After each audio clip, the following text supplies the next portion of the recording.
I'm here to discuss the so-called flying saucers. There have been a certain percentage of this volume of reports that have been made by credible observers of relatively incredible things. It is this group of observations that we now are attempting to resolve. Hello my friends, welcome back to the channel.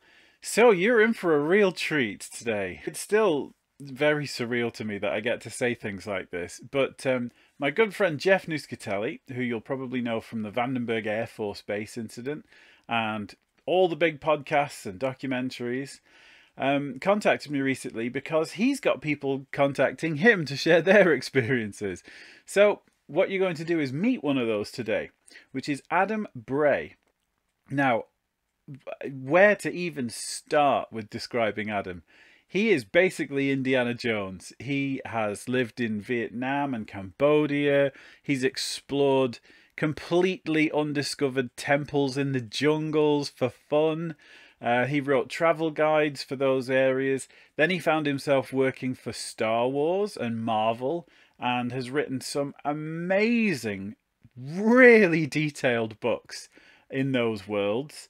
Including, you know, things like all you need to know about Marvel or Star Wars, and that is no mean undertaking. However, things took a turn for the weird last year, as Adam, now living as a farmer and a nice, quiet, peaceful life away from Comic-Cons and author signings, started seeing UAP, roughly at the same time as the New Jersey drones or UAP swarm started. But it hasn't stopped. In fact, it's increased, and he's seeing a lot of really weird stuff in the sky. So he reached out to Jeff, Jeff reached out to me, and what you're about to see is a conversation between three good friends talking about good weird stuff. So grab yourself a brew. I hope you enjoy it. I have got to say, the downside of living in a galaxy far away is that unfortunately Adam's internet is rubbish, corrupted by the dark side. So it is a bit chunky and blocky. There's nothing we could do about it. And at the end of the day, his story is worth listening to, even if you can't see his face. So I hope you really, really enjoy it, and I'll see you soon. But what a treat. I mean, Jeff, great buddy, and Adam too. So Adam, you've got a fascinating... I went through your Instagram to do some research, and I just couldn't stop laughing. You've got 1 minute you're doing book tours and signings, and he's there with Dave Filoni and Anthony Daniels. Then the next he's a goat dad, and he's got a handful of pheasants. And the next he's got monkeys, and just the original adventure. I love it, man. What an amazing life. Oh, thank you. I try to mix it up and keep it interesting as best I can. I think that's a bit of an understatement, but that's amazing. It really is. I mean, I don't even know where to start. Every aspect of it is really, really interesting to me. But I mean, I guess we'll start with what you're best known for, which is the author work. So, how did you Sure. get into this particular sort of style of authoring? Because you're doing the hyper technical stuff. Right, yeah. Well, I started out, my brother was teaching English in China, and I went over to visit him, and then we went traveling around Southeast Asia, and I got to Vietnam, and I liked it so much I decided to stay. And I did some web design to support myself while I was there, and I had this tourism website for the local beach town, and at that point it hadn't been built up. It wasn't much of anything at all. But I'd like to take credit for the exposure that I gave it. It quickly became the largest resort destination in Vietnam.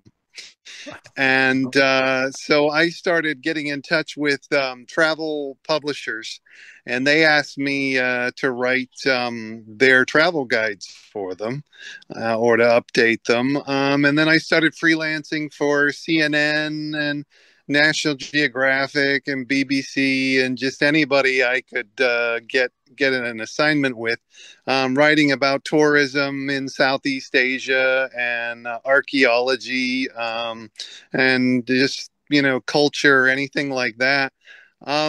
But eventually, I wanted to come back to the U.S. after I'd been over there for about 10 years or so. And it just happened that one of the publishers I worked with a lot on travel was DK, or Dorling Kindersley, based there in London. And they do all these educational books and movie tie-in books for Disney, including Star Wars and Marvel. And so I just happened to asked them at just the right time if they needed somebody for that, just as George Lucas sold Star Wars to Disney. So it was a great time and a great sort of an unusual transition. There's nobody with sort of my background doing any of this. And I just went right into, I actually ended up doing more travel writing about Star Wars than I did as a travel writer, because they'd send me on these book tours and conventions and all over the country. And I was in London once for a Star Wars convention. So it's been a lot of fun. Well, I mean, when I saw the types of books that you were doing specifically for the Marvel and the Star Wars, I used to work for Games Workshop back in the day, Oh, and they make all the Space Marines and okay. Warhammer 40,000 and all that, and it's like this big sci-fi universe. But the fans, like the people that would come into the Hmm. store, they'd be like, "How many rounds has he got in that gun?" And like really micro analyzing the stuff, and then. It became a Right. nightmare. I mean, this stuff was dreamed up by people to tell a cool story, and then the fans will it into absolute life. Like they want everything right. And you're on the cutting edge of that because you're doing the like everything you need to know books and all these technical things for Star Wars. So has that been tricky for you? How do you even start doing that? Right. The fans get really obsessive sometimes. And then there's this big whole argument that Disney didn't start it, but they exacerbated it between the expanded universe and canon, or what they changed the name from expanded universe to Legends to try to soften the blow when they decided to just chuck everything and start over. So it can be a little bit tough dealing with some of the fans that are really hardcore into that. But it's not as difficult as it could be, because I've been an obsessive Star Wars fan since I was a little kid. I saw the original Star Wars at a drive-in movie theater when I was 4 years old, I think. So I've lived with it my whole life. So it's really kind of baked into my brain. Where I get into more trouble is with Marvel, because I grew up in the 80s, so there was, we had the Spider-Man cartoon, um, and we had the Hulk TV show, and there was a lot of DC comic stuff too. But I wasn't really into the comic books. That's something I've more fallen into in the last 15, 20 years, as because of I like the MCU. I like the movies. So that led me to a recent interest in the comics. But with Marvel, I had to learn as I went. And that's a little secret I learned way back in college, that some of my professors, well, they told me, they had to learn the material as they went too in order to teach the class. Often a professor is just one or two lectures ahead of the students in the material. That a lot of them learn it as they go. So I realized, well, if they can do that, and they're basically, with their lessons, they're writing a book as they go. If they can do that, I can do that with any topic. And so I just take it one little bite at a time. And I'd write whole books about Marvel characters that I didn't hardly know anything about before I started, and I'm getting into all the technical details. But fortunately, a lot of other people have paved the way before me. There's the, everybody knows Wikipedia, but there's a Wikipedia Star Wars site where everything has been detailed, and there are similar sites for Marvel, and there are a lot of other reference books. So thankfully, I can use that as a starting point of knowing, okay, this details here in this website, so now I can go look at, and it'll say which comic book it's referencing, so I can go back to the original source and find it for myself and be legitimate that way. And that doesn't even get into AI and what AI does. That's changing everything. So bearing in mind you've got this job where, like I said, you're bumping into Dave Filoni and all of these people that know you from that side, and then you've got the other side of you that's looking after farm animals and raising plants and goats and all that. Which one do you prefer more? Oh, that's hard because at different points in my life, these things are better fits than others. When I think actually I was probably most happiest, felt like I most belonged when I was in Vietnam. It was, what I can compare it to, it's, some people might accuse me of having gone native, or I think they call it gone bamboo. I would compare it to something like Dances with Wolves or Avatar. It was an completely alien experience to me. Everything was new. I didn't know anything about Asia when I went. I didn't even have an interest in Asia. I kind of forced myself to go because I knew if I didn't go visit my brother, I'd probably never find a reason to go. So I didn't know anything. I learned it all as I went, and I became fluent in the language just because there was nobody around me speaking English. Um, I was friends with one of the local minority communities called the Cham, and they had their own ancient empire, the Champa, that was contemporary of the Angkor in Cambodia, that built the famous Angkor Wat temples, and they were in battle with each other. But we know about Angkor and the Cambodians because their temples were bigger, but the Cham had their own too. And so that was one of my hobbies. In my free time, I would go off in the jungle and find their ancient ruins that hadn't been documented yet, and get into my own adventures that way, and hear some really bizarre stories from the local villagers. And I would sleep on dirt floors in huts and eat rats and all sorts of strange animals and get really sick and just, but I really enjoyed it. My life, it really was better than a National Geographic magazine or special. I would just pick spots on the map that I'd never been and hop on my motorbike and go for 2 weeks and just wander around the countryside and the mountains and, meet new people and, see new tribes and waterfalls. And it was a real adventure. But that's over, and now I'm, I've gone through several different careers since then and several different lifestyles. So I try to adapt to make the most of whatever situation I'm in. COVID changed a lot of things. All the industries I've been involved in have changed. The travel industry, where I was guidebook writing, because of terrorism and the Arab Spring.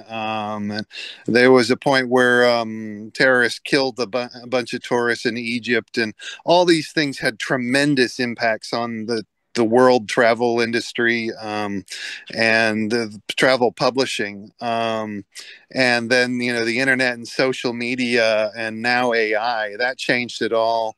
And then COVID, with the work for Star Wars and Marvel, that kind of brought an end to book tours, and to a lot of the marketing that's done in conventions. The publishers and companies still go, but they don't bring so many, authors and celebrities and things. So I found myself at home a lot more. So that's why I'm kind of making the most of it with the farm animals and things. I gotta appreciate it. Yeah. So you've gone from real life Indiana Jones, and then how have you got to know our Han Solo then, Jeff? I heard Jeff on the Weaponized podcast with George Knapp and Jeremy Corbell. And actually, I didn't hear it when it first came out. I think I was just going through some, because he was on recently, but I was going through some back episodes that I'd missed. And I think I'd heard about the case of the UFO at the base before, but I didn't know a lot of the details. I don't think I'd ever heard a firsthand account. And it was some of the things that Jeff described, not so much at the base, but at his home where he saw a UFO, which there were a lot of peculiar little subtle similarities in things that I'd seen recently this past year, because of the farm animals. I've got to go out, at night every night to put everybody to bed and lock them up so that the coyotes and the owls and things don't get them. And so being out after dark, I started seeing all of a sudden in November, very beginning of November, these strange lights. And every night it was something different, but some of their behaviors had some commonalities with what Jeff described. And there's been a couple of other people, but not very many, that I've heard online that had subtle similarities. But so I reached out to Jeff, and said I'd love to chat and compare notes, and with our experiences, and so maybe we can fill in some gaps with each other. So I connected that way. I really appreciate it. So, I mean, Jeff, would you mind, for the people that maybe haven't seen, well, as if anybody hasn't seen Weaponized, but maybe sort of going through what your experience was that resonated with Adam? Sure. Yeah, that was in that was also at Vandenberg while I was stationed there in around 2005. And I was in the backyard late at night with two of my good friends that were police officers. And my friend Phoenix saw a strange light above the ocean, above the horizon. And it looked like a satellite initially. But the weird thing about it that really caught our attention was it was pulsating. It had this weird pulsating, rhythmic, almost like a heartbeat. And it was really unusual. And that's what attracted our attention. And we watched it descend from high altitude. And every once in a while, it would vanish. It would just blink out. It would be gone. We'd have eyes on it, then it would be gone. And it did that like a few times. And the last time it had vanished and reappeared, when it reappeared, it was right over my house, like maybe 200 or 300 feet. And it was this glowing liquid bluish white orb, like 50 to or maybe 30 feet in diameter, like really big. Oh, wow. Yeah. And the three of us stood and watched it. We observed it for a few moments, and then it vanished again, right in front of our eyes, gone.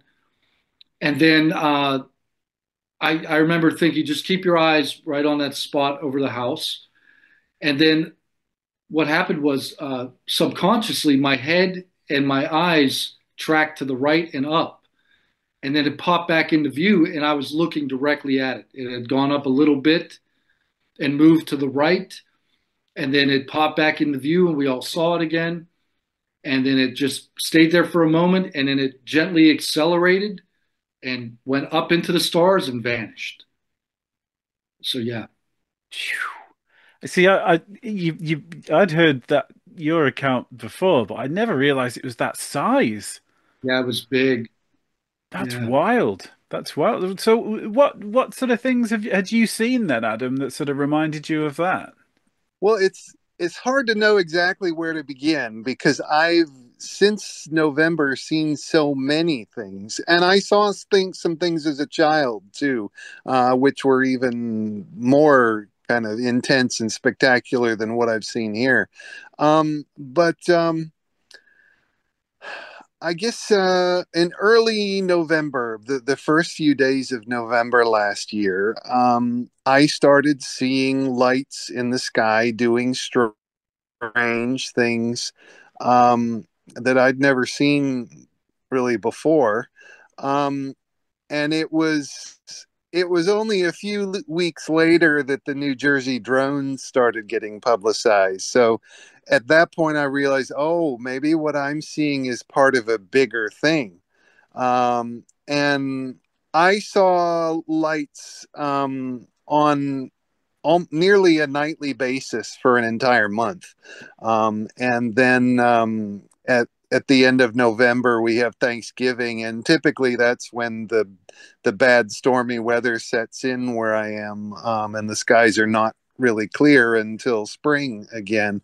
But I've saw interesting things a few nights during the winter.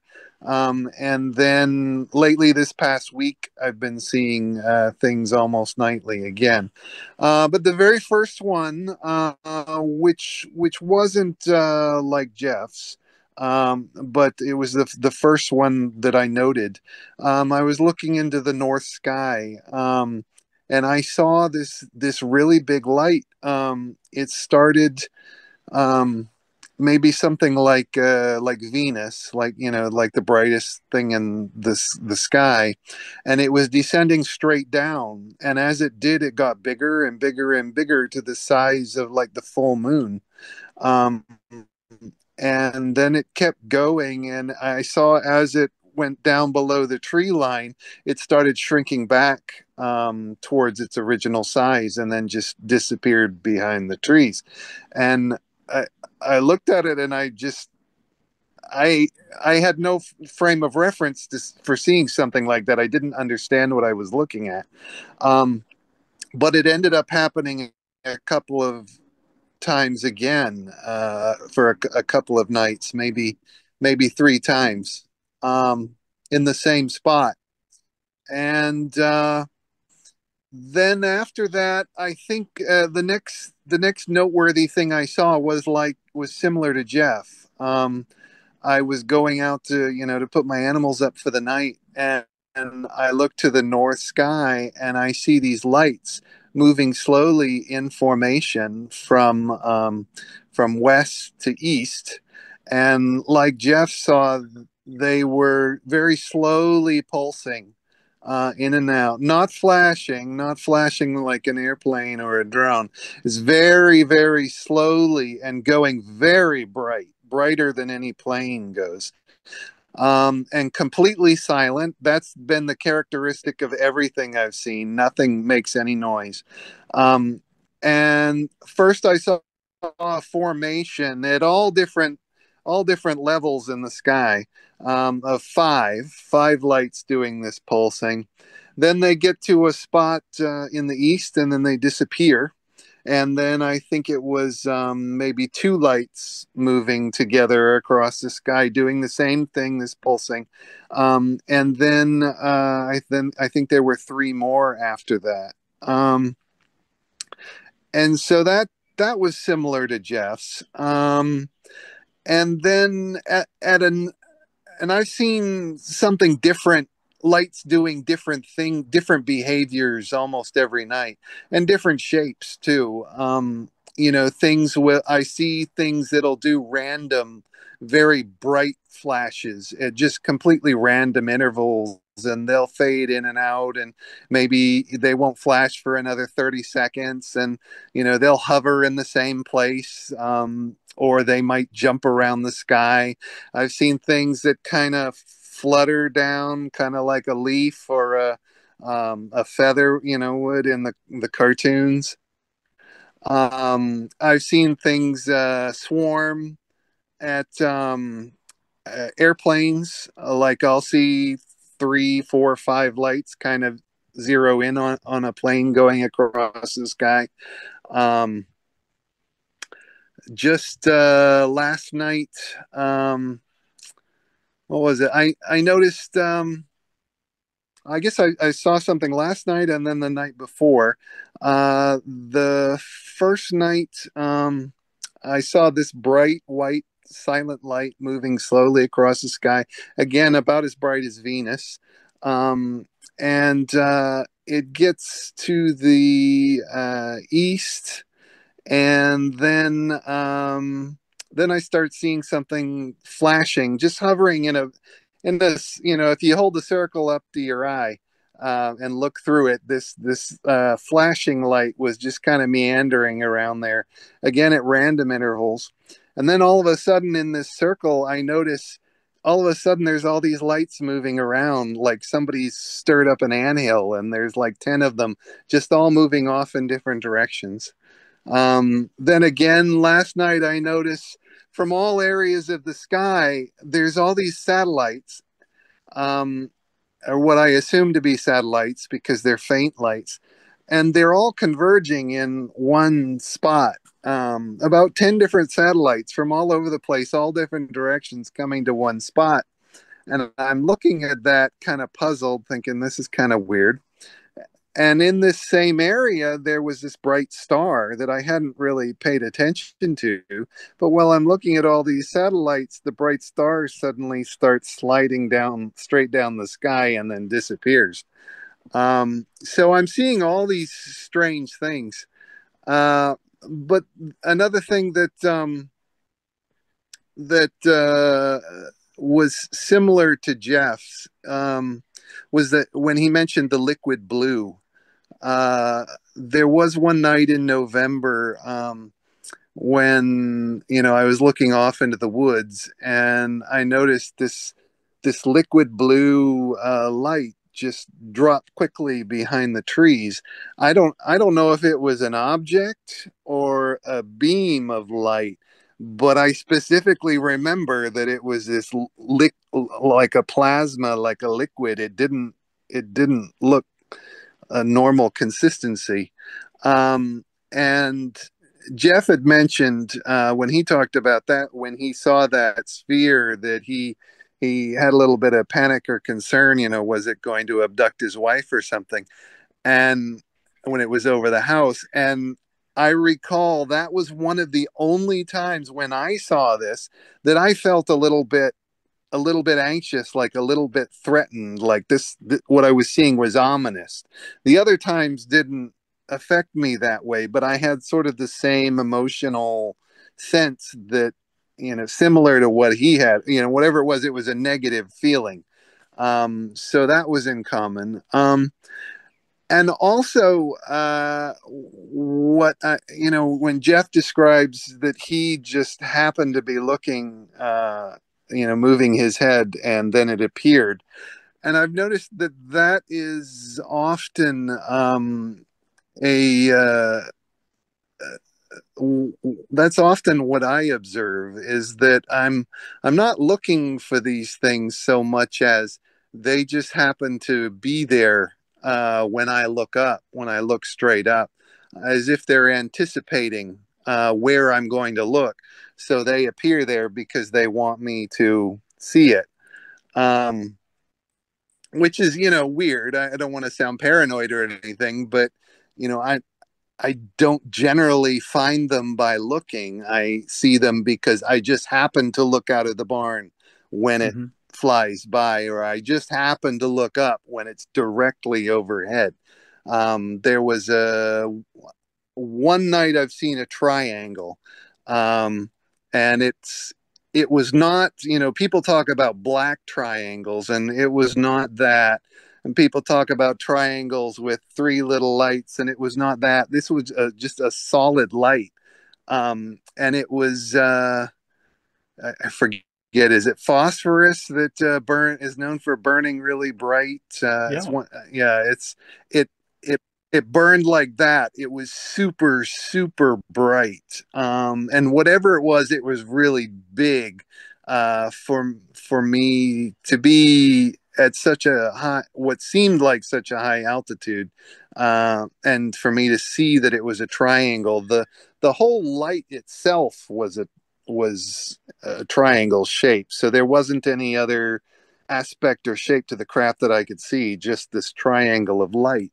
um, but then, I've seen other shapes. One night I was looking out the barn, and it seemed like this flying saucer uh, zoomed down diagonally, and then sped straight uh, behind the tree line.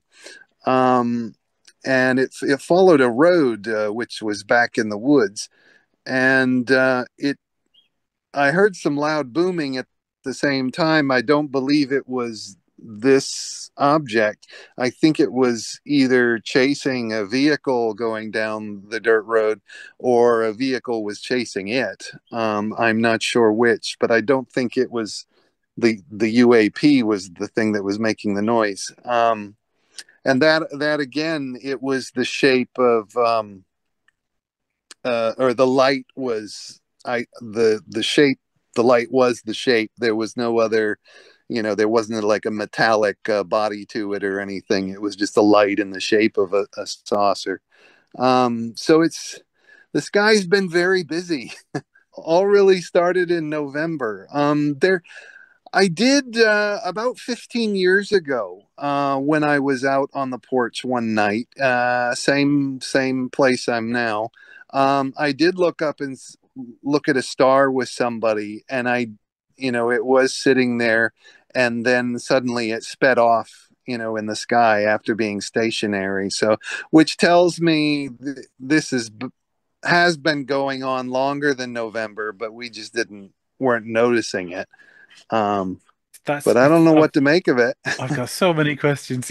Well, it's funny you say about the attention thing. I mean, I absolutely don't want to make this about me, but the first time I saw something weird, it was exactly like you described it. I'd heard about these guys that could potentially kind of pray or meditate and see stuff in the sky, and I was in my car, and I'd pulled up outside my house, opened my door, and I looked through at one point in the sky and said, like, go on, if this is real, show me. And then there was this flash exactly where I was looking. It wasn't like something that caught my eye or anything like that. And even the second time, it was either a complete fluke that I was looking exactly where I saw something, or it was like the old Jurassic Park, like look over here thing, you know. So did you feel any? Could you describe how you felt a little more? Did you feel a little bit like you had their attention, or you just happened to catch them unawares, or what? I think it was more of feeling like I can't believe I'm seeing what I'm seeing. Is this really real? Um, and that's been a recurring feeling. Because I've noticed when I see something like this and I don't have a frame of reference, an experience to match it, the brain doesn't know quite what to do with it. You need a moment to process what you're seeing, and to, kind of analyze and catalog what is going on here. Um, that's always the case when I'm seeing these movement in the sky. When I look up and I see several things moving, it takes me a moment to figure out what I'm looking at. So that's also been part of my kind of ruling out, what it is I'm, whether I decide whether I'm seeing something significant or not. If it's just a quick flash and that's all it is, I just assume, okay, maybe my eyes are playing tricks on me. Maybe I've got low blood sugar, or so, I stood up too quickly or something. I always stand and watch to make sure that it repeats itself. If it flashes, then okay, I want to see it flash again, or maybe flash a couple of times. So I'll just stand there and watch to confirm, yes, there is a second or a third flash. So I'm really seeing what I'm seeing. So that's kind of one of my own personal rules. But yeah, there was another time back in January, again where I'm looking up and I see two bright stars in the western sky, or no, eastern sky. And at that point in the year, I knew a lot of the stars and constellations, and these were two bright stars, as bright as Venus. And I knew there's not two stars as bright as Venus, and they're certainly not sitting there together in the sky. So I'm just thinking, these two little guys, they can't be real. They can't be whatever they're pretending to be. So I'm just gonna stand here and watch them. And sure enough, after 30 seconds, so I see these two stars, and they just start sliding down the sky, and they keep their relationship to each other. And it's really slow, and I'm just like pinching myself, wondering, is this real? But fortunately, there was a really tall tree beside it, and they started above the tree, so I could visually measure the distance against the tree, and see that, okay, they were up above, now they're level, and now they're below. And as they got lower and lower, they started doing this feathery, leafy kind of waving back and forth and disappearing, and then they were gone. But there was a weird sense there at that time, almost like I'd caught a peeping tom in the bushes. And when they realized they were caught, they kind of slink away, embarrassed, sort of a thing. Um, It's so interesting. Jeff, I don't think I've asked you the same question, but obviously it must have been really surreal for you to be on a military base in a uniform, surrounded by very serious people, and then having something very strange happen. How did you feel at the time? Did you think the thing was had your attention and vice versa, or what? Yeah, it was surreal for sure. And when it's happening, like you're constantly checking in your brain, like, is this really happening? But luckily for me, every time I was involved in something like that, I was not alone. I had other people there with me, and that was really important, because you can stop and look at your friends and be like, "Is this really happening?" And they're like, "Yeah, this is really happening." So that was a big deal for me, having other people around. So I knew I wasn't crazy. I wasn't hallucinating. You know, but it was surreal, because after that encounter at my house, I went in, I picked up my phone, I called the command center, and I had them, make notifications. They had to wake up my commander at like 1 in the morning and tell him Jeff saw a UFO. So yeah, it's weird. You're in this very kind of concrete reality, and then you're having impossible things happen in real time, and you're trying to process all that. Like, this is not supposed to be real, but it is definitely happening. And that's kind of that's what everybody talks about, ontological shock. Mine occurred luckily with other people, so we all kind of went through it together. And me and those particular people have we stayed in contact throughout that like 20-year period. And every year or two, we would call up and we catch up and talk, and eventually be like, "Hey, remember the UFO that happened, right?" And you're like, "Yeah." And then we would go through the whole thing. What do you remember? You know, so it was like a reality check for me. because like Adam said, your brain does try to process and try to put Mm, it into a category, like, well, maybe a plane or maybe whatever. And then you have to go back and be like, no, satellites don't do that, right? And they don't converge and they don't move around. They don't flutter like a leaf in the wind. And then you have to go back and be like, well, that happened. So what are we dealing with, Yeah, right? that's really mm. interesting when you're not starting with a fixed conclusion. So, Adam, what was your kind of reaction then when you started seeing this stuff? I mean, you're obviously writing the books for Star Wars. You're going to be you're going to be my call for Hmm. categorizing these things. But what was going through your head? Where did you turn to? Like, what was your kind of mental journey? Well, oddly enough, when I was a kid, I saw some UFOs, and they were actually even more interesting, I think. They're just a little more grand in the presentation. I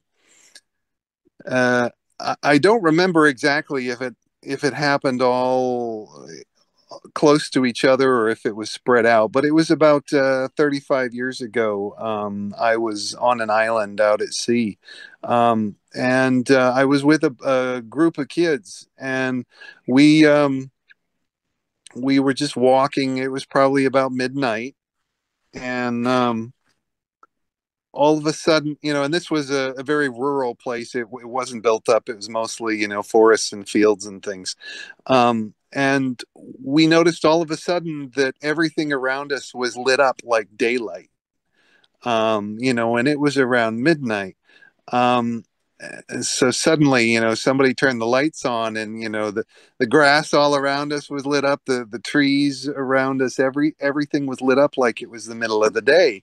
And we didn't know what was going on. And so some of us, we looked up and we saw these two big lights in the sky. And they weren't more than a few hundred feet up, maybe 200 or 300 feet above us. So they were really very close. But there was a low cloud bank. When you're out at sea, the clouds do weird things and they can hang quite low. And so they were just shrouded inside the mist. So all I could see were these two big balls of light. Um, and there was no sound at all, once again, completely silent. But they were as, you know, as big, at least as big as, a large SUV or van or something, and the best way I can describe how they behaved, it was kind of like watching dolphins, a pair of dolphins swimming in the water and kind of spinning around each other and playing and just, orbiting around and just kind of swirling and spinning, two of them. And they would take turns pulsing these huge, intense bursts of light. First one would do it, and then the light would shrink back down, and then the other one would pulse and burst and shrink back down. And they did this repeatedly several times, and then they just flew off, into the night and disappeared. But again, you have this kind of this orb-like light that is pulsing, uh, and from what I remember, it was white light. It wasn't, this bluish light. But again, it's very similar to what Jeff saw, and very similar to what I've been seeing here at a much further distance. Um, but so that's probably the most intense thing that I saw. But I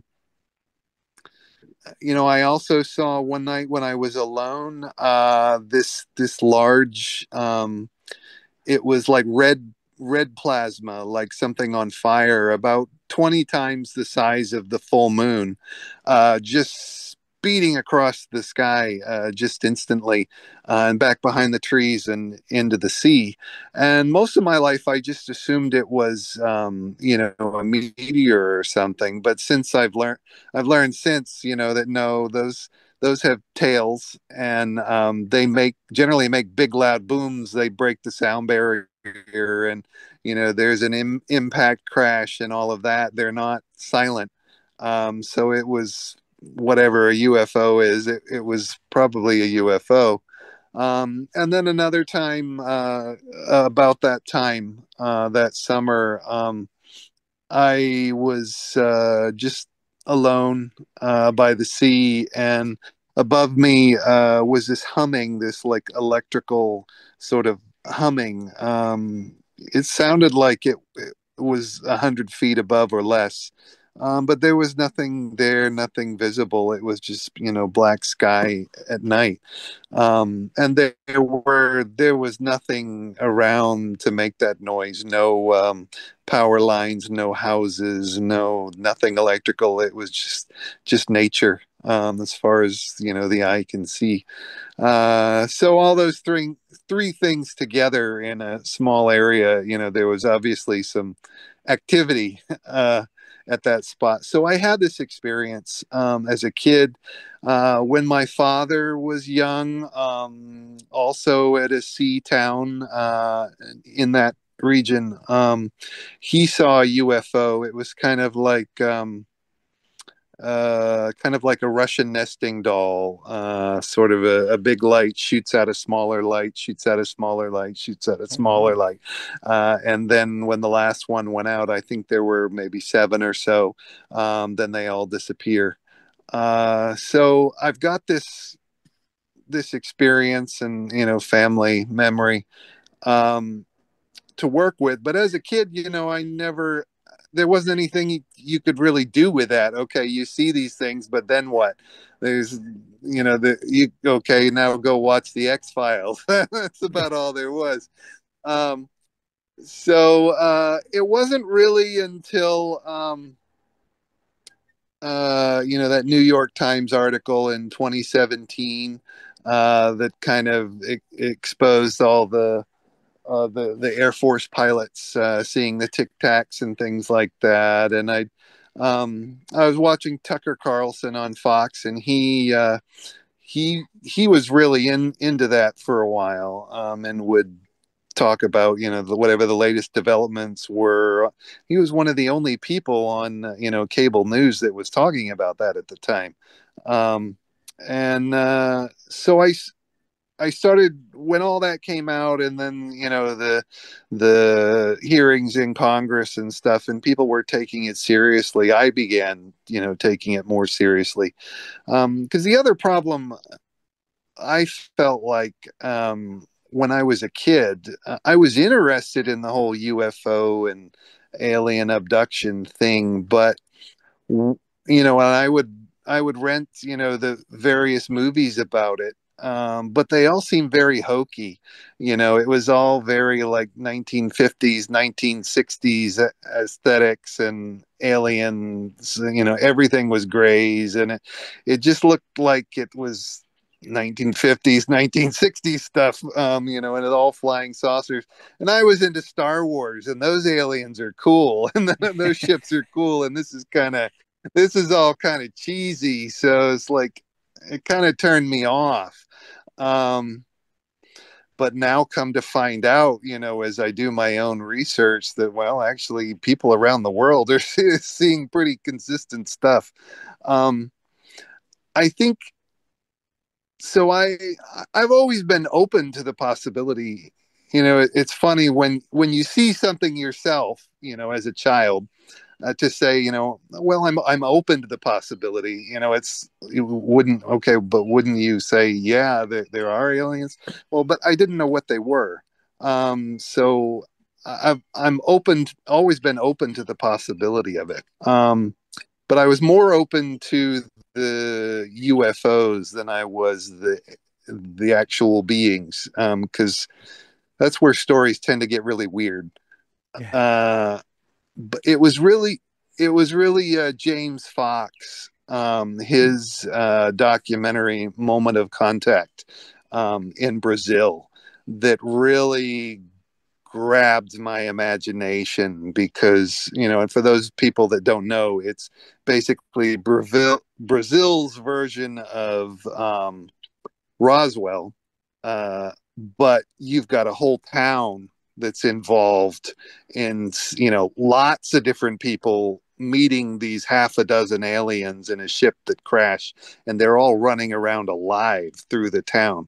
And it's really wild, but it's extremely well documented. And as fantastic as James Fox's documentary is, if you go to YouTube, there's lots more interview material that other people have done with the witnesses and the doctors and things. So there's an amazing amount of documentation from all these witnesses. And that was what really convinced me that, I think these alien critters are real. Because it's a very impressive story. And just a side note, I'm really excited. Apparently, James Fox has some new things to add to all that. So it sure does. that kind of gave me a direction. Yeah. Yeah, I've got the I know this is a little morbid, but I've actually got the death certificate of the soldier who allegedly scooped up one of the beings and he got a scratch on his Oh, really? chest. Yeah, and um basically he got an infection in it. His health went really downhill for a week and he passed away. And the x-rays and everything were the guy taking them wasn't allowed to look at them. They were all taken away. And on the death certificate, the cause of death is a particular type of bacteria which is normally found in a dog's mouth and doesn't transport Huh. to humans at all.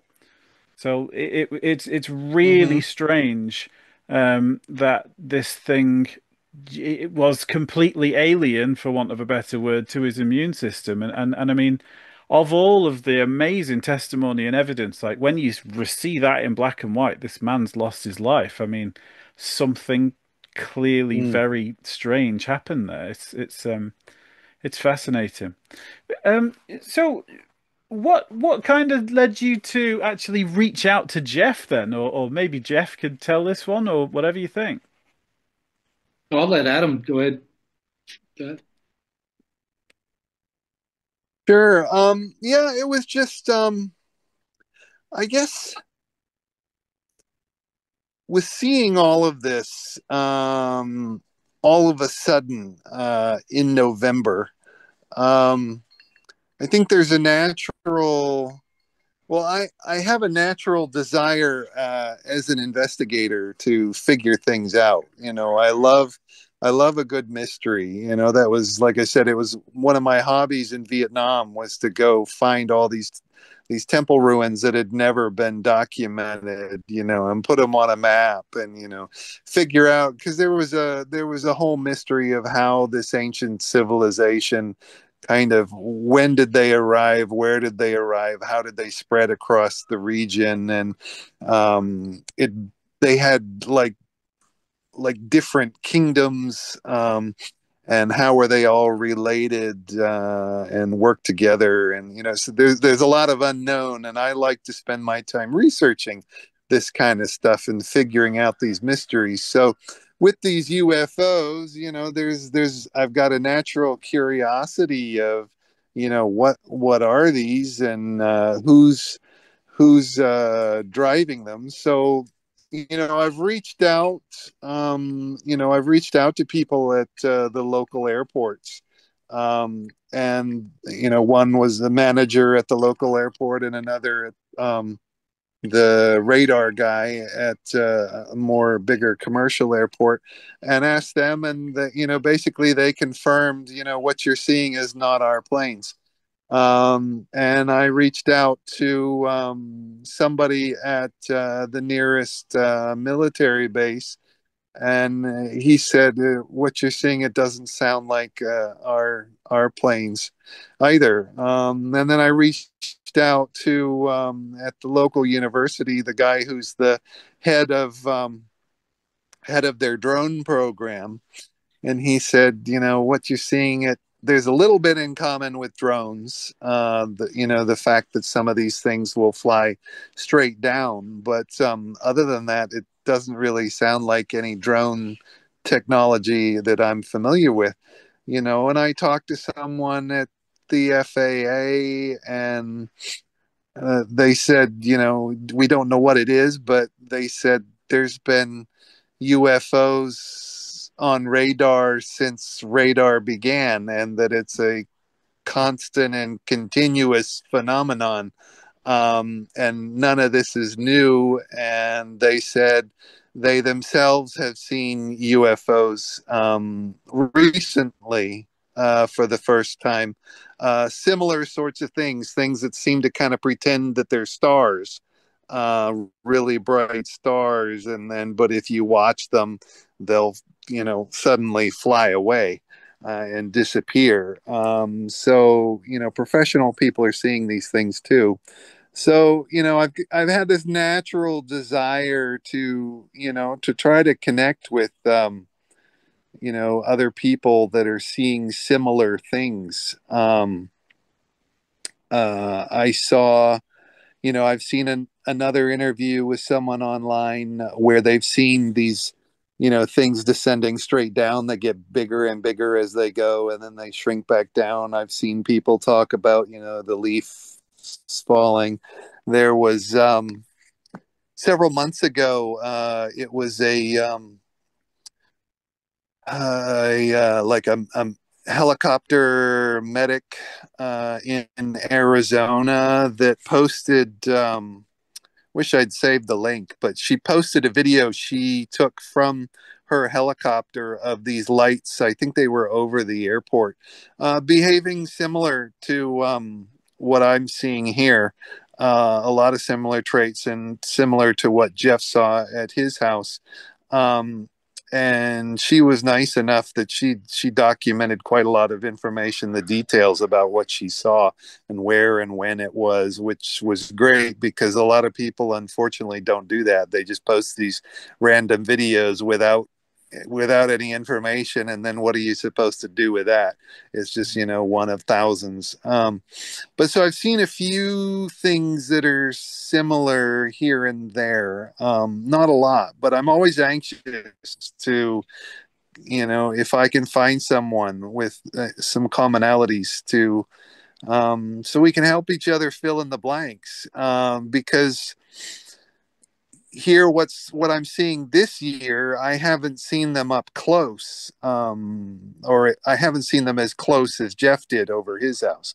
So now I know there's at least a potential that these pulsing lights could be what Jeff saw over his house. It could be big blue glowing orbs, that it fills in pieces of the puzzle of expectation of what it could be. Yeah, that really resonates with me because after you've seen it, you have this desire to pursue and find out, like, what did you see? What was it? Why was it there? So yeah, I totally get that. I'm always looking now. I never stop Mm-hmm. looking. Yeah. Yeah. So, this is probably an unanswerable question, but do you guys think that the actual rate of sightings is increasing, or do you think that we're just starting to pay more attention to the sky? Yeah, that's hard to say because like when I did a deep dive in historical cases a few years ago, and when you go back through the old archives, it's newspaper article after article after article after article all over the country. And that's just in the US. And then you look at France and Great Britain. So I don't know, maybe we're capturing more on camera now because of the cell phone issue, but it's hard to say if the rate of observation is increasing because like I said, when you look at the historical record, these flaps occurred all the time, all over. So you might get like 2 or 3 dozen newspaper articles out of the Midwest in 1950 or 1960 or whenever. So I don't know. I think that they're there all the time. Maybe more people are paying attention now. That's kind of where I'm sitting. What do you think, Adam? Yeah, it's I think I kind of agree. It's really hard to tell. I'm reminded of a newspaper, I guess a newspaper story. I think it's kind of famous. Somewhere in the southeastern U.S., I think, or I don't know if it was Texas or Louisiana or something. There was a story in an old newspaper about a UFO crashing, and there was an alien in it, and the town buried the alien in the graveyard, and he had his own grave site. And I think maybe it's been dug up since and disappeared, and so the body's gone. That kind of story. But it was very well documented at the time. But it was a small town newspaper, so the whole country is not going to hear about it. Back then it would have just been whoever who had ever locally had a subscription to that paper. And there's stuff like that. When I was in Vietnam, I kind of I kind of kicked myself because at that time I wasn't thinking about UFOs or looking up at the sky or anything. But often, I'd go out in the countryside and people would, friends and villagers and stuff would tell me really strange stories. And I would, with supernatural things with monsters and stuff. And I just kind of would, in one ear and out the other, I just, I figured a lot of it was hokey and, it was their religious stuff or traditional stories, or maybe they were just telling me what they thought I wanted to hear. But I remember one temple ruin that I'd found, or that I'd gotten a local villager to show me, and I was asking them. I forget what prompted the question, but if they'd see anything strange or interesting, because the site, a lot of those sites get looted over the years. People come and dig up all the valuable things, the gold and the idols that they can sell and stuff. And so he was telling me about, when the tomb raiders were coming and digging stuff up, that at the very bottom, there was this skeleton of this strange, creature with long claws and, just strange anatomy. It just didn't sound like any, I'm pretty familiar with animals and wildlife and stuff. That was my background in college, zoology, and it wasn't a creature I was familiar with. And then he was talking about how at night, uh, on the hills surrounding this ruin, they would see strange lights in the sky, different colors and flashing and stuff. And just telling me all about all these strange lights and what they did, and I just kind of didn't just blew it off and didn't pay attention. But now I'm more interested in that kind of thing, and I've learned since that during the war, even in Vietnam and Korea, that there were some really strange UFO stories of U.S. soldiers encountering things that were not clearly not the enemy. They were something else. So I wish I'd kind of maybe asked around a little bit more about that kind of thing. Yeah, I'm fascinated by your adventures in Vietnam. I read the article you wrote about that wall they found. It's like 130 kilometers long. That's just Right. out in the jungle. Yeah. Yeah. Yeah. It was really exciting that they had found that just before I left.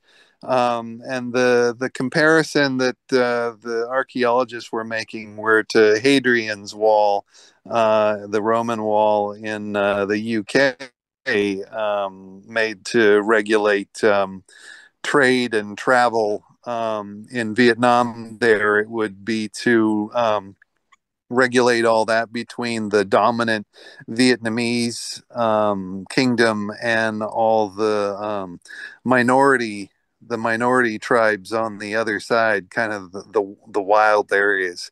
But yeah, it was really interesting. This big wall, kind of like a mini Great Wall of China. It's not so grandiose. Everything's smaller and it, everything's similar in Vietnam to China, but just a lot smaller, um, a little lower budget.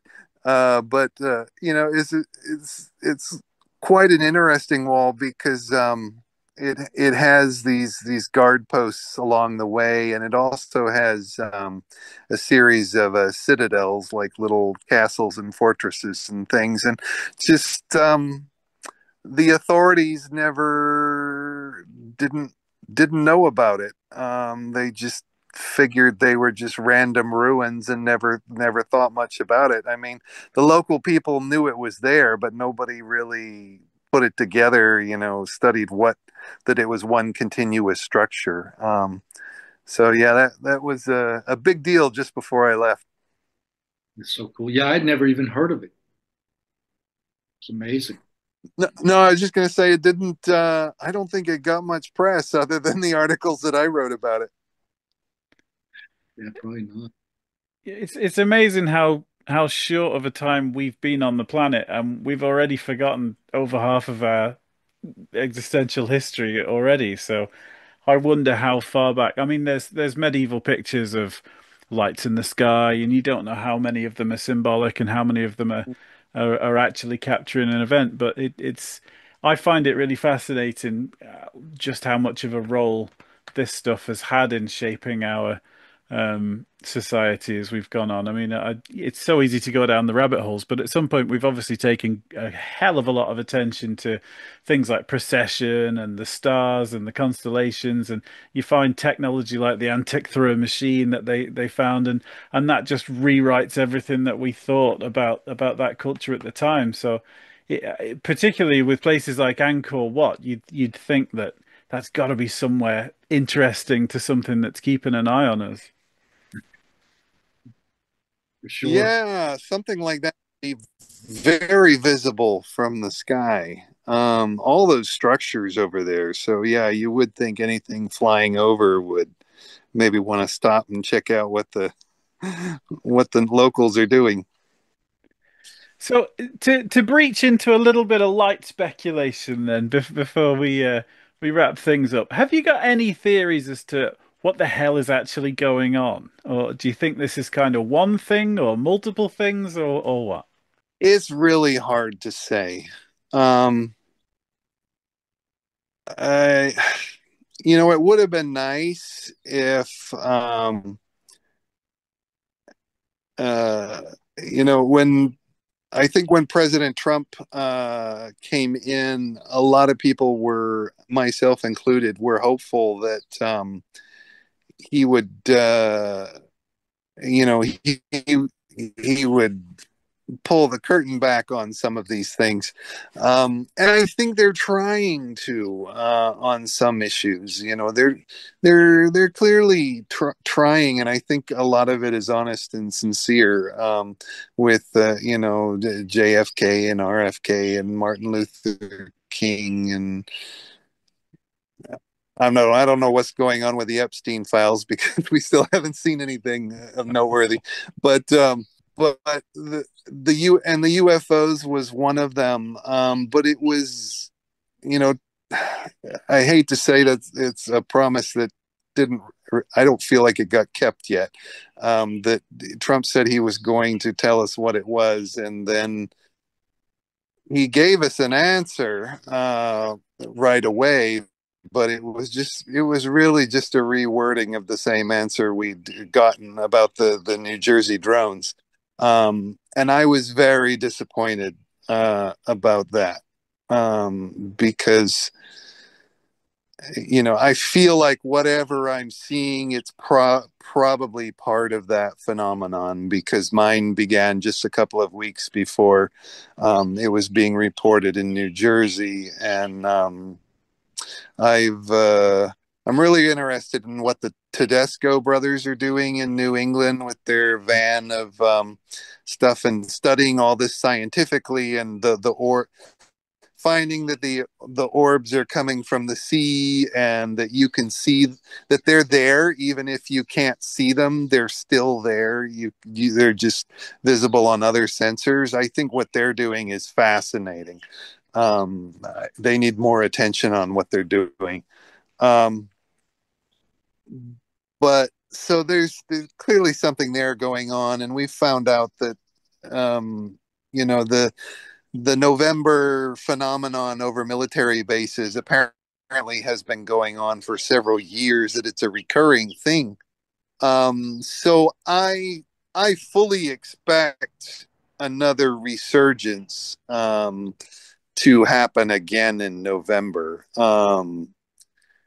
It's a little ominous, is it going, because every year supposedly it's gotten bigger and bigger. So what's it going to be like if it happens again in November? Um, but as to what it actually is, I tend to kind of think it's probably all of the above. I think some of it is undoubtedly our own stuff. Um, stuff made by the US and these military contractors. Some of it probably is our enemies. I think I think the chances are very high that some of it is aliens. Um, whatever aliens means, is that are they beings from another planet? Are they beings that live in the sea, which I think is a very strong possibility? Are they, is this something that's traveled through another dimension to get here? That's very possible. Are these things, I can't believe we're in a spot where we can actually say this, but I think we're getting to the spot where it finally is credible. Credible possibility. Is this an escaped AI, or an AI that's been allowed to escape, and build its own drones, and build its own biological androids, as grays, and that the government has, or some contractor has allowed to escape as an experiment to see what it does, and maybe it's gotten out of hand, and out of their control. I think that with each day that possibility is even stronger and stronger, because of the AI is getting the AI and robotics is incredible. It's the stuff of science fiction now. And I'm a Christian, so I believe in evil and good, and I believe in angels and demons. And so, is some of this angels and demons that people seeing around the world? I think probably, yeah. So I I think all of the above, really. I think that's Yeah, a that's really kind of where I'm healthy at too. mindset. Sorry, Jeff, carry on, mate. Oh, I was just saying that's kind of where I am. I'm comfortable not knowing and open to all the different possibilities. But the what you said, Adam, about the AI is really interesting because I've been talking to a lot of people that are working on AI, and they're concerned about what is coming. That all these Mm, potential possibilities that may unfold, and they're trying to figure out a way to guide AI to be moral and ethical, right? mm, Because who knows what it will and can do. But that's a pretty interesting possibility that it's AI that's gotten out of the lab into the material world, mm-hmm, fashioning its own whatever. Yeah, that's wild. mm. Yeah, Very because interesting. that does seem to be the direction we're going. People like Elon Musk and some of the other tech guys, they fully admit that it could all go wrong, but the the philosophy is, yes, it could go wrong, but we also can't stop it, because if their idea is if we don't do it, one of the competitors is going to do it. So the best thing to do is to just go ahead and do it and try your best to point it in the right direction. um, Yeah. but that's kind of a it's kind of a scary thing.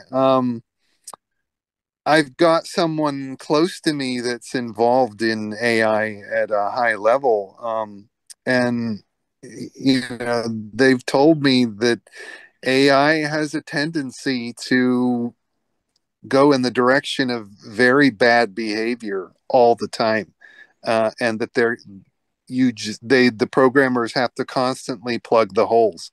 Um, their AI apparently has a tendency to be very fascist, very racist, very sexist, very um, authoritarian, because of um, I guess the drive for efficiency, and it views, from what I've been told, it views it just latches on to a lot of stereotypes, and just it just it just goes in all these bad behaviors, and they're constantly having to plug the holes to say no, bad AI, go back back this way.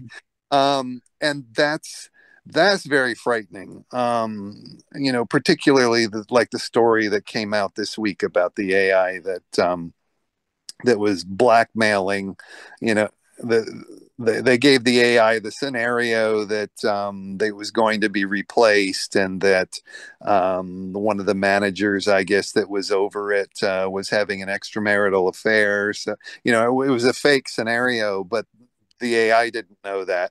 So the AI threatens to blackmail the manager or whoever it was in order to stop them from replacing the AI. And so that right there proves that the tendency is towards everything in all these science fiction movies. And so I don't know, you get an AI like that, and allow it, give it some autonomy to, to build things. If you give it access to your factory to build, drones and androids and biological androids, and who knows where it's going to go or whether it's going to end. So it's concerning. I guess it's kind of like raising kids, isn't it? The idea is that you put the right morals and values in them so that when you're old, they'll take care of you when they're superior to you. And I think that's unfortunately a lot of the people that are making this stuff are ruthlessly looking for, progress, whatever it takes, and move fast and break things, as Musk says. But unfortunately, we might be the things. Yeah, for sure. Well, what what concerns me is how it's just part of the human existence that um, good intentions plus power often lead to bad things. And there's a lot of these tech guys, tech gurus, tech CEOs that are really into, social engineering. They want to make the world, a better place, which is great. But they have these grandiose ideas about how to do that, how to re-engineer society and nations to achieve that. Um, and it reminds me a lot of Anakin Skywalker in, Revenge of the Sith, telling Padme that we can make the galaxy, the way we want it. And the problem is that AI is going to be trained with a lot of this built into it. And you give AI all that intellect and all that power and all that intention. And I think it can go really, really bad. Yeah, if you use humans to train the AI Mm-hmm. will act like a human but more Hmm. efficiently and ruthlessly, and then we're Right. going to be in trouble, right? Yeah. Well, Exactly. it's going to be interesting. I mean, on the more positive side, I'm hoping that AI, we've already, I mean, the headlines come like a machine gun these days, but we've already found that they've used AI to communicate with whales and kind of figure out that they have a social structure and names for each other and stuff like that. So I'm as much as I'm wary of what's coming and the inevitability of it, I'm also kind of optimistic that this might open a few doors to understanding things that we haven't previously been able to. Like, if we are going to understand the patterns and the flashes and the types of things that we're seeing, then hopefully AI can be a big key in that door. Yeah, I use AI constantly to ask them about what I'm seeing in the night sky and to kind of go back and forth on what it could be and what can we rule out and what are the possibilities. And I'll challenge it. Why aren't you suggesting it's a UFO? And go back and forth. So it has been very helpful to me as far as what the possibilities are and how to rule things out. That's really interesting, actually. And I mean, I'm very ignorant of AI. I should use it loads for making my documentaries, but I don't make the most of it. But one thing that I can't get out of my head is it can only show you what it's been trained on or what it has access to see. And things like, for example, we know that Wikipedia has been tampered with by people pretty ruthlessly to discredit anybody with certain opinions about ufology and the legitimacy of, the search for non-human intelligence. So would an AI not be tainted by sort of these counterintelligence to give it a word? Yeah, for I sure. think it can be. And I've noticed on any given subject, I've noticed biases change over time, um, where it seems to go. The particular AI I'm using, it seems to go one direction one month, and I check back later, and it seems to go another direction. Um, and when, for instance, when I first started seeing these lights at night and I would talk to it, um, it very quickly told me, oh, yeah, it was what you're seeing sounds like UFOs because it doesn't, the AI was saying this, that, it doesn't match XYZ. So that just leaves UFOs. Um, and I was surprised because I'd used the Google Gemini before that, and it was very anti UFO. Um, but but then I'll ask it again, and it kind of it leaves UFOs as a last and unlikely possibility. So it does change, and I think it is susceptible to sort of the establishment ideas about things. It's interesting. It's certainly something to bear in mind because I know a lot of people just kind of lean on it as the oracle of, oh, this does all my research Yeah. for me. So but it's the one thing I can't get away from though is that I mean I had the privilege of speaking to the Tedesco brothers, and they were great guys and they're super technical, talking about the infrared cameras and like you said, the stuff that they saw that wasn't there. But then we've also got the guys from Skywatcher, and instead of strapping technology to the roof of a car, they're strapping interesting people to the roof of a car, and that seems to do the same job. And I mean, you two guys I would certainly class as interesting people. So, do you do anything like? Do you meditate? Do you have a certain mindset? Do you think there is a point of difference between you and people that might not be seeing stuff? Hmm. I guess for me, having seen UFOs as a child, uh, and my father seeing them also, there is a question of is it me, or is it the location, or is it just a collection of random circumstances? Um, and I don't know the answer to that.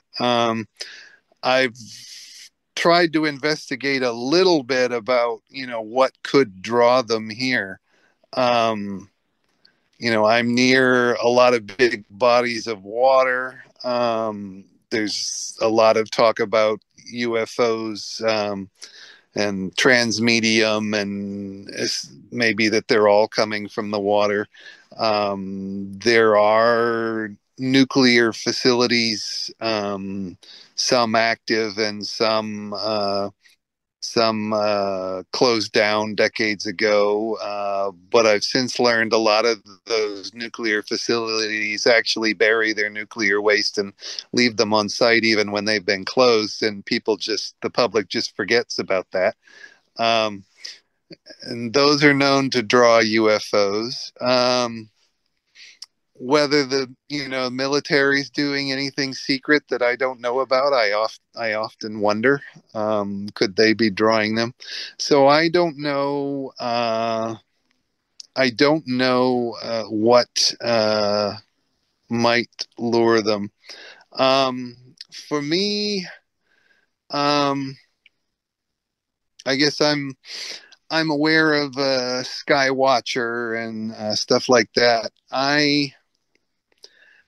I guess I have concerns on two levels, about their psionic methods. The dog whistle, I gather, must be some kind of sound or wave or something, transmission, and that interests me more. My concern with the psionic and the telepathic methods is on two levels. Is I think it Carl Sagan that warned about being careful about who you're contacting, because you don't know if they're good or bad, and the really powerful colonizers in history have a tendency to destroy everybody that was there. So in that sense, if you, I have concerns about, going that route and not knowing who you're connecting with, whether they're good or evil. Also, as a Christian, I have concerns about, because I do believe there are angels and demons. And I do think that is a method that one could connect with them. I have concerns about, you don't want to connect with the demons that way. So that, as far as those methods, I'm not doing those methods. But in terms of, I'm definitely interested in investigating it. And I'm interested in the effectiveness of the dog whistles, the more conventional things, how they might work. But I haven't done anything like that. I would like to, I guess, and I've talked to Jeff about this. I'm sort of torn, in my situation, because I'd like to know more about what all this is. But at the same time, I have concerns about, I'm here with farm animals and stuff, and I know that there's always a possibility of escalating the situation. And I know from hearing about the experience of other people, it always could be much more intense than it is. And what would that look like? And is that going to, bother all my farm animals and make it, difficult to live here? So, and I don't really, as much as I'd like to know what things are, I don't really want to devolve into like a Skywalker or a Skinwalker Ranch sort of a situation, and have kind of free for all or whatever. Um, so yeah, I'm interested, but I'm also cautious. And I think I take more of a passive approach presently until I figure out more of this out. But I'd love to get my hands on like some of the stuff that you know some night vision stuff, infrared things, and some sensors or something like the Tedescos are doing. But do it more passively. Um, because I just don't want to escalate anything so that it gets out of control. I think that's a very healthy outlook. Yeah, arm's reach, but still curious. That makes perfect sense. What about you, Jeff? Yeah, Where's your head at? guy that's got access to the ETs and says, "Oh, but I'm not gonna. We're not gonna go there." He's just look at the ETs over the fence, kind of a thing. It's not like Exactly. I don't want to be necessarily a gatekeeper if I've got ET the extraterrestrial in the backyard, kind of a thing. Yeah. Yeah, well, a lot of the concerns you brought up, I have the same concerns. Tom and I have talked about it a lot. Like what, and I've met some of the guys from the Skywatcher team, and what they're doing is fascinating. But I do have concerns. Like, what are we summoning? Like, what are we doing here? Hmm. So I approach it with caution. But right now, I'm in a point where my curiosity is overriding my common sense. So I'm ready to really go out in the field with some high tech equipment because I'm just desperate to find out like what is going on and what are these objects. Why are they here? What are they doing? And the other thing with me, I have two small children, and I've met so many people like you that have had encounters when they're very young. I've met abductees, which is terrifying beyond comprehension to me. So there's motivation for me there too, to try to find out like what is really going on. Like what are we dealing with? Why are they here? And what are they doing? And I am concerned. Like there's so many stories about them approaching children, and to me that's very curious, right? Like why? And I Mm. posted on Twitter. Somebody like did some research, and they showed that from whatever date to whatever date, there's over 4,000 documented encounters with children worldwide. That was That's a me. lot. Was that you, Tom? Was that your Yeah. research? Yeah, right. Yeah. So I And I started saw that, and making that's right. You did that documentary on that, and it's astounding. Like that many children have had encounters, and many of them, like the Ariel Yeah. school, where it's not one kid or a handful. It's 80 kids, 100 children, all at one time.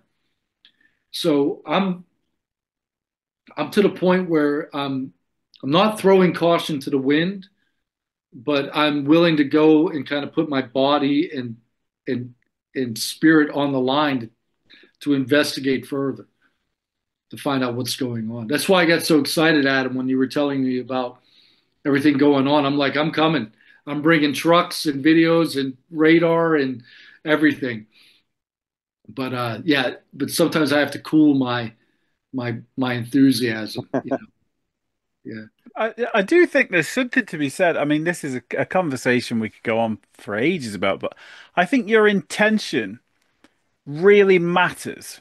I mean, there's we hear the horror stories about the hitchhiker effect and stuff like that, particularly with places like Skinwalker Ranch or anything like that. But it seems to be the aggressive types that have the aggressive encounters, and then you'll send, say, a Buddhist there to just meditate, and they'll just see some twinkly lights and be like, "Yeah, this place is lovely. We'll treat it with respect." I think with your mindset, Adam, and same with you, Jeff, your intention is positive, like childlike curiosity, and I think that carries a certain weight. But obviously, we don't know what on earth we're looking at, and it's there are even if there is no negative intent on their side, there are hazards involved with interacting with something that you don't understand. You know, whether that's an animal or a piece of technology or a different civilization. So it's an interesting time. So what's next for you then, Adam? What have you got coming up, man? Um, that's a good question. Uh, Lots of farming. Um, I've got new animal babies coming along. Doing some farmers markets, doing some local conventions, local events for my books. So kind of just keeping it kind of quiet and peaceful. I am interested in working on some books on UFOs and aliens and technology, kind of more in the reference category, which is kind of where I've put my energy for years. Um, so, yeah, if I can find time in between everything, I'd like to get back to my writer's desk. I I have think to I say, have I think I have your Star Wars encyclopedia on my shelf, Adam. Wouldn't surprise me. It's popular. Yeah, I'm a huge Star Wars fan. Just yeah, it came out when I was a kid, and I've never looked back. Star Wars basically derailed my entire early education because I could not pay attention in school. I had my action figures in my desk, battling it out, not paying attention. I used to have them on fishing line hanging off my bedroom ceiling when I was little. I had the X-wings and stuff like that. It was definitely got me looking up from a child.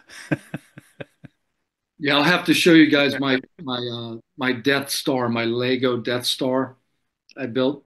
Maybe we'll clip in some pictures of it. Oh, Absolutely, absolutely. I was thinking when I was researching your work, Adam, like what ufology needs more than anything is just a solid read this. It's all you need to know. Like just like you did for the Marvel or something like that, you know. Yeah.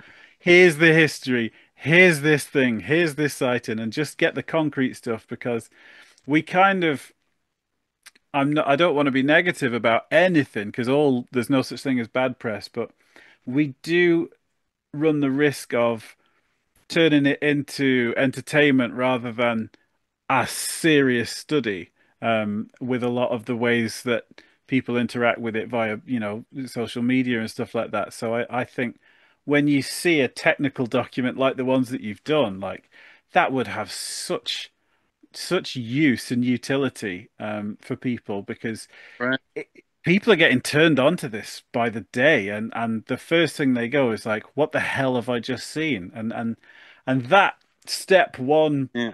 you know, would just be such a powerful thing.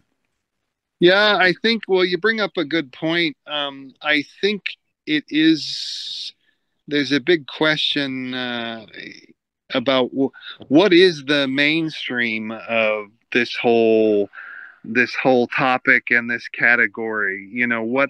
What are, as you said, what are the stories that everybody should know? Who are the players in all of this, the major voices and the whistleblowers and stuff, and who are the credible ones and the noteworthy ones, because there are so many factions in this, different camps of, what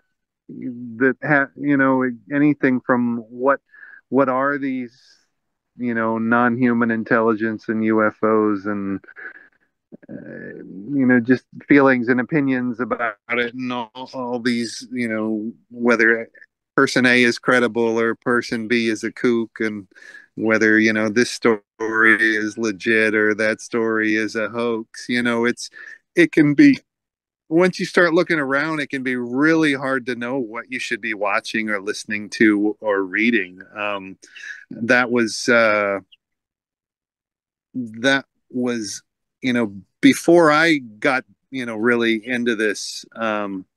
I had other friends and families that were, and they would just tell me things, and I'd just look at it and be lost and have no idea, what I needed to know. As you say, it's a little overwhelming and confusing, and there's too many rabbit holes. So, yeah, I think that would be helpful.